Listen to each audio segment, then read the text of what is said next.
इच्छा, आशा, अपेक्षा, आकांक्षा, यही सब मानव समाज के चालक होते हैं। नहीं, यदि कोई आपसे पूछे कि आप कौन, तो आपका उत्तर क्या हो? विचार कीजिए।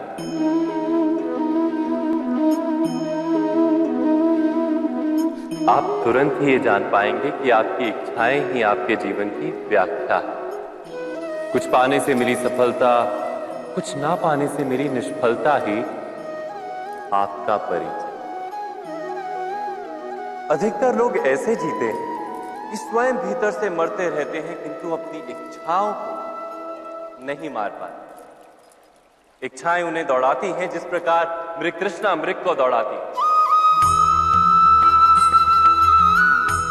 परंतु इन्हीं इच्छाओं के गर्भ में ही ज्ञान का प्रकाश भी। कैसे? जब इच्छाएं अपूर्ण रहती और टूटती, तब वहीं से ज्ञान की किरण प्रवेश करती है मनुष्य के हृदय।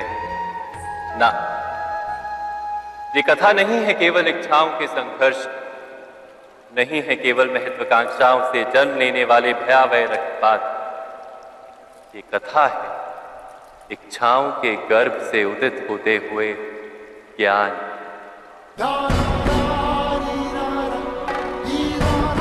मैं वासुदेव कृष्ण आप सभी को निमंत्रण देता हूं इस यात्रा पे चलने का, जो जीवन का मर्म सिखाएगी, मनुष्य का धर्म सिखाएगी, कीचड़ से उठकर कमल बनने का कर्म सिखाएगी। और इस यात्रा का नाम है महाभारत।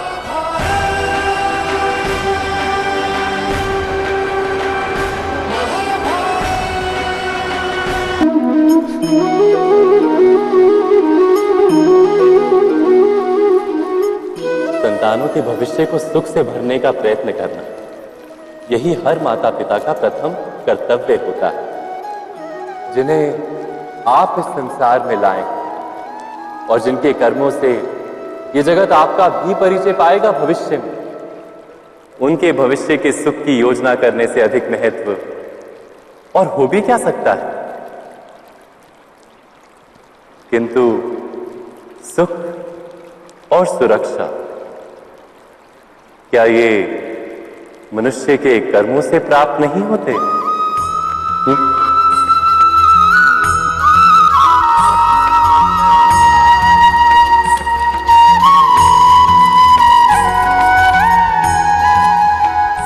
माता पिता के दिए हुए अच्छे या बुरे संस्कार, उनकी दी हुई योग्य अथवा अयोग्य शिक्षा, क्या आज के सारे कर्मों का मूल नहीं?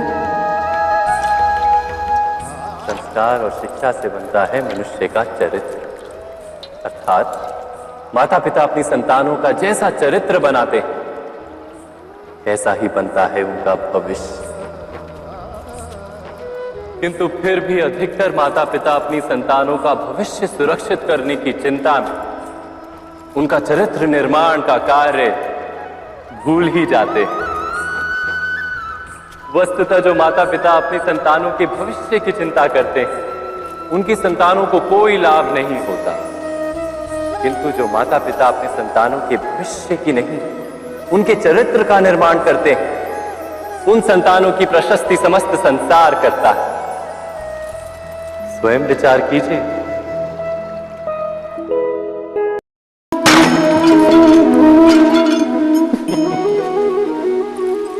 कभी कभी कोई घटना मनुष्य के जीवन की सारी योजनाओं को तोड़ देती और मनुष्य उस आघात को अपने जीवन का केंद्र मान लेता। पर क्या भविष्य मनुष्य की योजनाओं के आधार पर निर्मित होते हैं? नहीं। जिस प्रकार किसी ऊंचे पर्वत पर सर्वप्रथम चढ़ने वाला उस पर्वत की तलाई में बैठकर जो योजना बनाता है, क्या वही योजना उसे उस पर्वत की चोटी तक पहुंचाती? नहीं, वास्तव में वो जैसे जैसे ऊपर चढ़ता है वैसे वैसे उसे नई नई चुनौतियां, नई नई विडंबनाएं, नए नए अवरोध मिलते हैं। प्रत्येक पद पर वो अपने अगले पद का निर्णय करता है। प्रत्येक पद पर उसे अपनी योजनाओं को बदलना पड़ता है। कहीं पुरानी योजना उसे खाई में ना ढकेल दे। वो पर्वत को अपने योग्य नहीं बना पाता, केवल स्वयं को पर्वत के योग्य बना सकता है। क्या जीवन के साथ भी ऐसा ही नहीं? जब मनुष्य जीवन में किसी एक चुनौती को, एक अवरोध को अपने जीवन का केंद्र मान लेता है, अपने जीवन की गति को ही रोक देता है, तो वो अपने जीवन में सफल नहीं बन पाता और ना ही सुख और शांति प्राप्त कर पाता। अर्थात जीवन को अपने योग्य बनाने के बदले स्वयं अपने को जीवन के योग्य बनाना ही सफलता और सुख का एकमात्र मार्ग नहीं। स्वयं विचार कीजिए।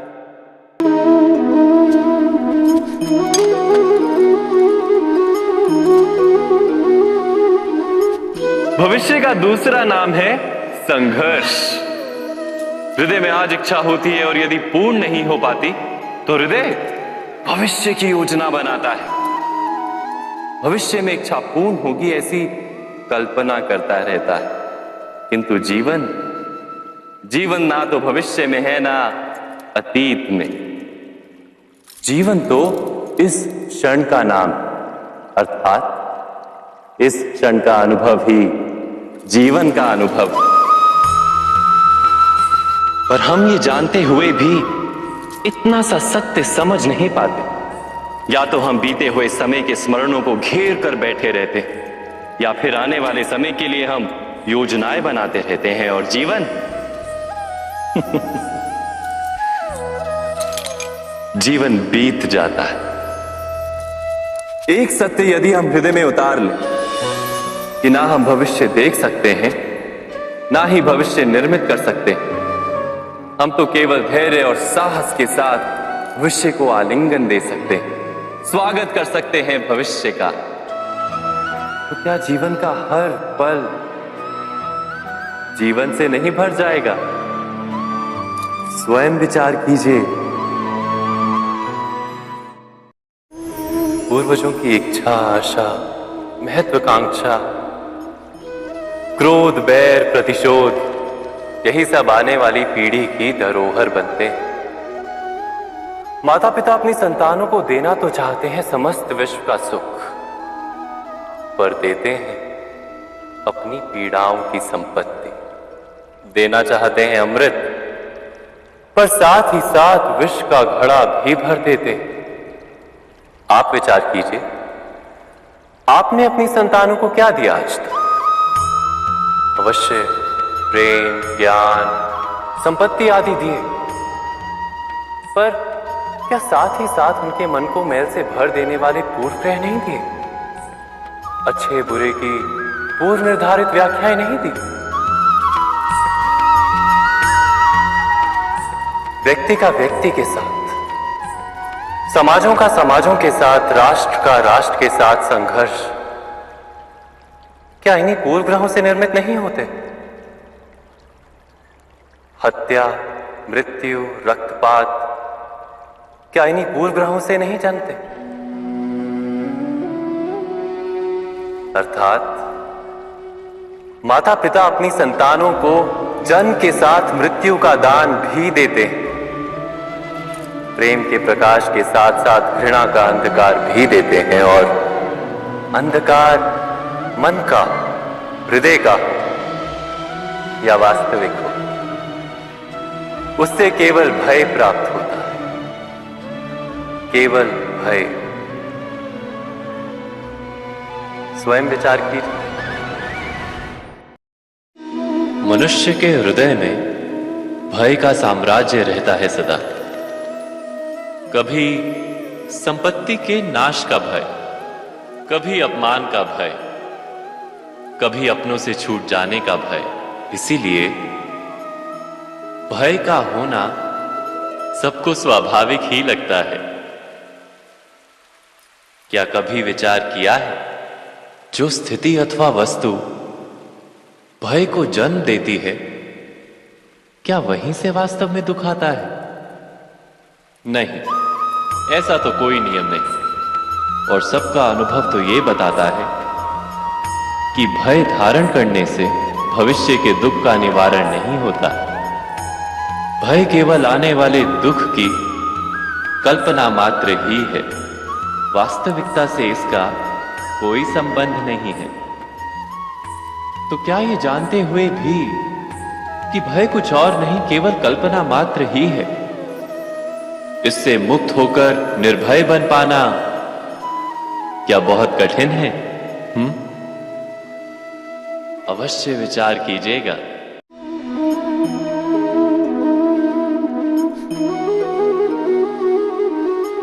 जगत में प्रत्येक व्यक्ति को किसी ना किसी प्रकार की निर्बलता अवश्य होती। जैसे कोई बहुत तेजी से दौड़ नहीं पाता तो कोई अधिक भार नहीं उठा पाता, कोई असाध्य रोग से पीड़ित रहता है तो कोई पढ़े हुए पाठों को स्मरण में नहीं रख पाता। ऐसे अनेकों उदाहरण और भी हैं। क्या आप किसी ऐसे व्यक्ति को जानते हैं जिसे सब कुछ प्राप्त हो और हम जीवन की उस एक निर्बलता को जीवन का केंद्र मानकर जीते हैं? इस कारणवश हृदय में दुख और असंतोष रहता है सदा। निर्बलता मनुष्य को जन्म से अथवा संजोग से प्राप्त होती है, किंतु उस निर्बलता को मनुष्य का मन अपनी मर्यादा बना लेता है। किंतु कुछ व्यक्ति ऐसे भी होते हैं जो अपने पुरुषार्थ और श्रम से उस निर्बलता को पराजित कर देते हैं।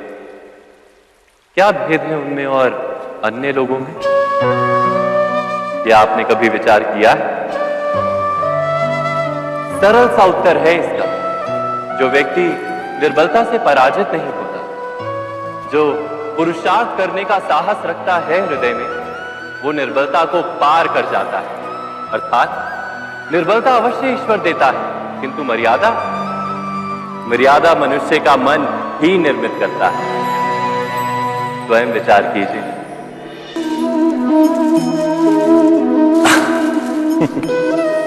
मनुष्य के सारे संबंधों का आधार है अपेक्षा।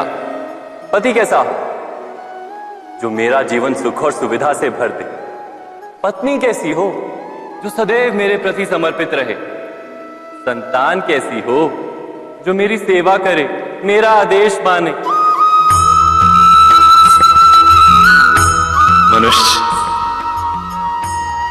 मनुष्य उसी को प्रेम भी कर पाता है जो उसकी अपेक्षा पूर्ण करता है, और अपेक्षा की तो नियति है भंग होना। कैसे? क्योंकि अपेक्षा मनुष्य के मस्तिष्क में जन्म लेती। कोई अन्य व्यक्ति उसकी अपेक्षाओं के बारे में जान ही नहीं पाता। पूर्ण करने की प्रामाणिक इच्छा हो तब भी कोई मनुष्य किसी की अपेक्षाओं को पूर्ण नहीं कर पाता, और वहां से जन्म लेता है संघर्ष। सारे संबंध संघर्ष में परिवर्तित हो जाते।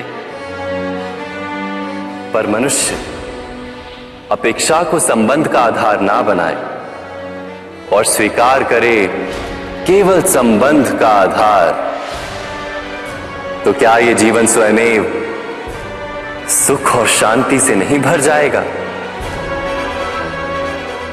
स्वयं विचार कीजिएगा।